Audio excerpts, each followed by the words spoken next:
Bienvenue dans notre émission « Levez vos yeux en haut ». Aujourd'hui, le titre de la méditation est « La bonté ». Tu me donnes le bouclier de ton salut et je deviens grand par ta bonté. 2 Samuel 22, verset 36. Vous êtes chargé de représenter le Christ qui était doux, bon et aimant. La vraie bonté est une perle de grand prix aux yeux de l'Éternel. L'esprit de bonté nous est nécessaire. Sans cet esprit, nous ne pouvons pas mener une vie édifiante dans le cercle de famille. Pour diriger convenablement nos enfants, nous devons manifester un esprit de bonté, de patience et de longanimité. Nous ne devons pas faire preuve de critique, de mauvaise humeur, de colère. Si nous apprenons à nos enfants à cultiver la bonté, nous devons la pratiquer nous-mêmes. Si nous voulons qu'ils nous témoignent de l'amour, nous devons leur manifester de la bonté et de l'affection. Mais il faut alors que les parents ne montrent ni faiblesse ni indulgence.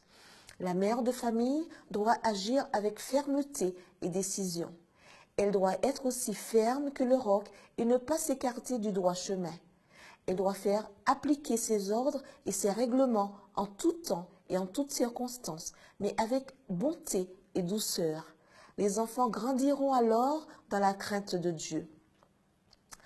Aucun membre de la famille ne doit se replier sur lui-même, car ceux qui l'entourent ne sentiront pas son influence et son esprit. L'expression même du visage peut influencer en faveur du bien ou du mal.